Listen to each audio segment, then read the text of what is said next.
The Grand Astoria Hotel stood gleaming in the morning sun, its 50 stories of luxury serving as the perfect backdrop for the Richardson family's annual reunion.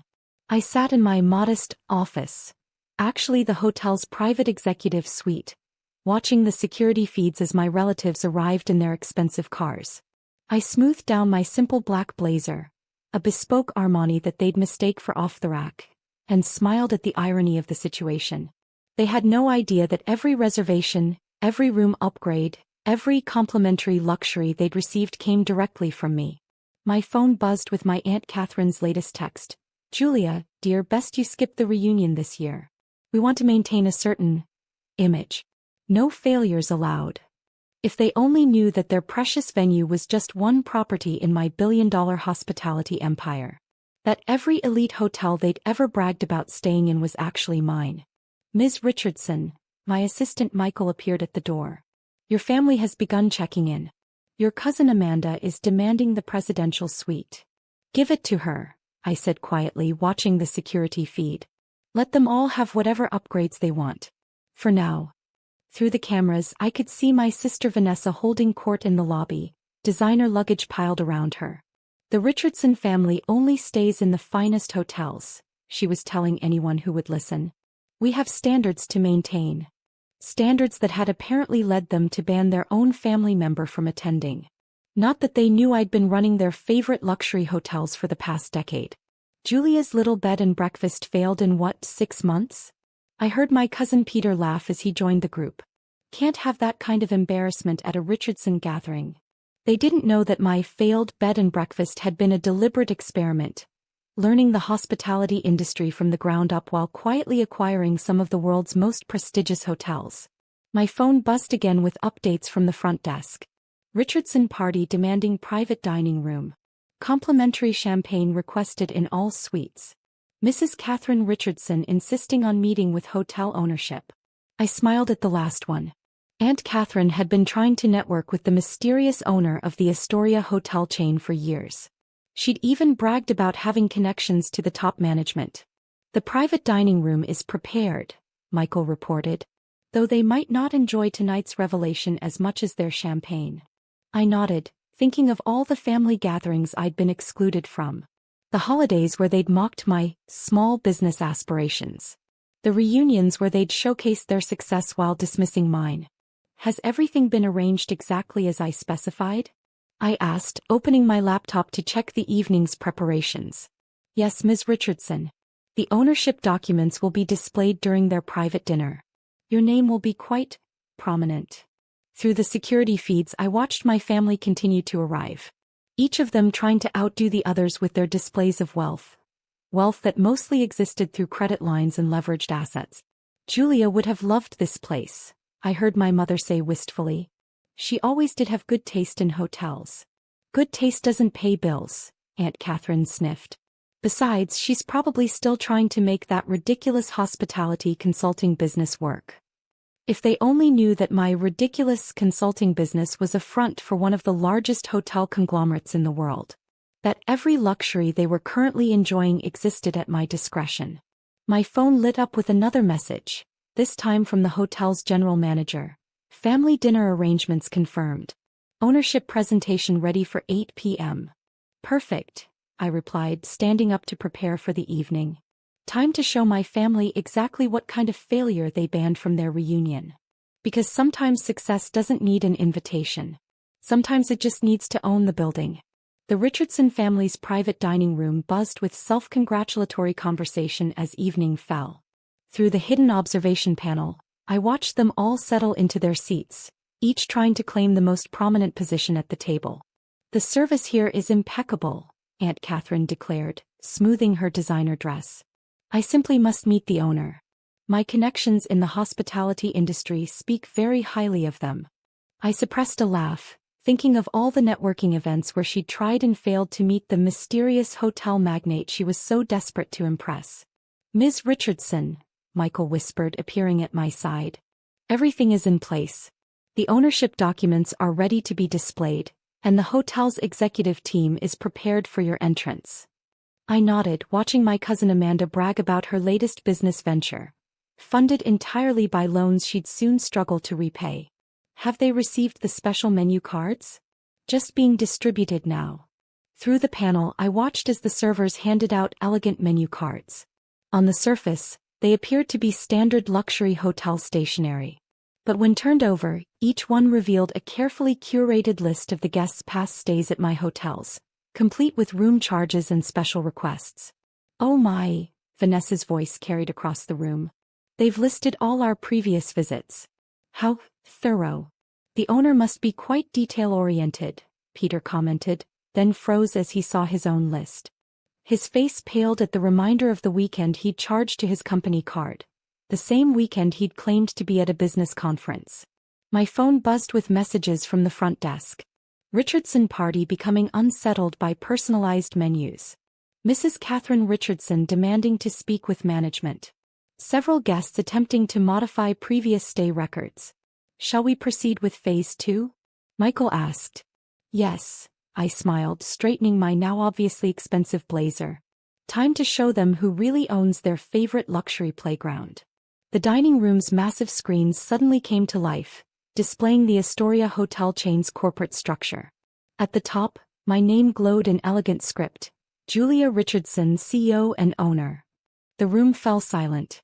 Aunt Catherine's wine glass slipped from her perfectly manicured hands, shattering against the marble floor. This must be a mistake, Vanessa stammered. Actually, I said, finally stepping through the hidden door, it's not. The looks on their faces were priceless. Gone was their condescension, replaced by shocked recognition as they realized that the family failure they'd banned from their reunion owned not just this hotel, but every luxury hotel they'd ever bragged about visiting. Julia, my mother whispered, her voice trembling. Surprised to see me? I moved to the head of the table, the seat they'd always denied me. I thought failures weren't allowed at the family reunion. But your bed and breakfast, Peter sputtered, was a learning experience, I finished for him. One of many while I built my hotel empire. Though you were all too busy mocking my small aspirations to notice what I was really creating. The screens shifted to display more data. My worldwide hotel holdings, revenue figures that dwarfed their combined net worth, and a list of every Richardson family stay at my properties. You've been watching us this whole time, Aunt Catherine realized, her face ashen. Watching, recording, and building, I confirmed. While you were all bragging about staying at the finest hotels, I was quietly buying them. The Richardson family dining room had transformed from a showcase of success to a tableau of stunned silence. The elaborate crystal chandeliers, selected by me, though they didn't know it then, cast dancing shadows across their shocked faces. Let me make sure I understand this correctly, Aunt Catherine's voice quivered. You own all of it? The entire Astoria chain. The Astoria chain is just the beginning, I replied, gesturing to Michael, who activated the next presentation. The screens filled with my complete portfolio. Luxury hotels across 6 continents, exclusive resorts, private islands, an empire worth billions. But you were struggling, Vanessa protested weakly. That little bed and breakfast in Vermont was my first lesson in hospitality, I cut her off. Dad always said, learn the business from the ground up. So I did.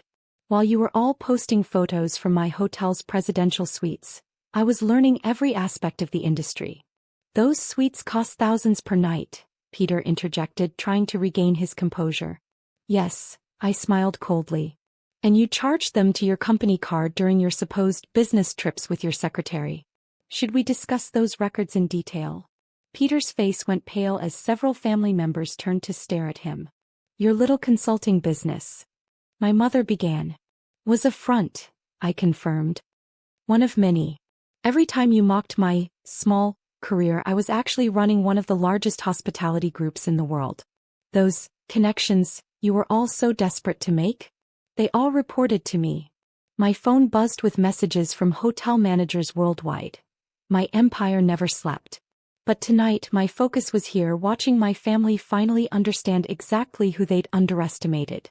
The ownership documents are ready for review, Michael announced, distributing leather folders, including detailed records of every Richardson family stay at our properties.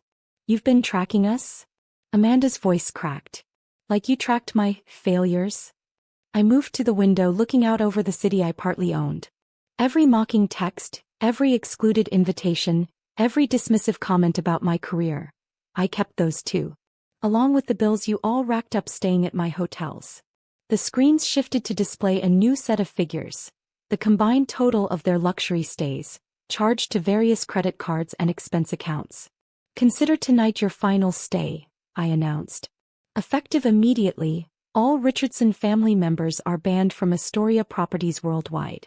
Your premium memberships are revoked, your loyalty points forfeit, and your corporate accounts closed. You can't do this, Aunt Catherine protested. We're family. Family. I laughed softly. Like when you texted me this morning. No failures allowed, at the reunion? Well, consider this my response. No entitled relatives allowed in my hotels. Julia, please. Vanessa stood up, her designer dress suddenly seeming like a costume. We can fix this. Fix what? My success. The empire you never noticed I was building? Or your suddenly very public humiliation? On cue, the screens displayed breaking news headlines. Hotel magnate Julia Richardson reveals identity. Astoria Hotel's owner exposes family drama. Banned from family reunion, billionaire CEO owns the venue. The press is waiting in the lobby, Michael informed me. They're particularly interested in the rags to riches angle. Tell them the truth, I decided. About how being labeled a failure by my own family drove me to build something greater than they could imagine. By midnight I stood in my real office. The entire top floor of Astoria's flagship hotel. The city lights twinkled below, each luxury hotel sign a reminder of what I'd built while they weren't watching. Your family has checked out, Michael reported. Though your mother left this. He handed me an old photo of me at my failed bed and breakfast opening, smiling hopefully while my family sneered in the background. Frame it, I decided. Put it next to my Forbes cover. A reminder that success doesn't need their permission. The next morning I watched from my office as my family members departed, dragging their designer luggage toward their expensive cars.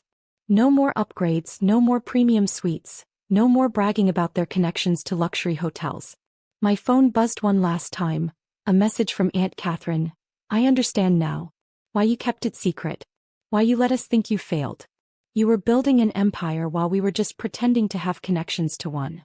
I didn't respond. Some lessons don't need acknowledgement. Some victories are sweeter in silence. And sometimes the best revenge isn't getting invited to the reunion. It's owning the building and changing the locks. Because success doesn't need their approval. Sometimes it just needs to wait for the perfect moment to show them exactly who they underestimated. In the end, they banned a failure from their family reunion, only to discover that their entire luxury lifestyle existed at her discretion. Sometimes karma doesn't just come full circle. It comes with a presidential suite view and a very final bill.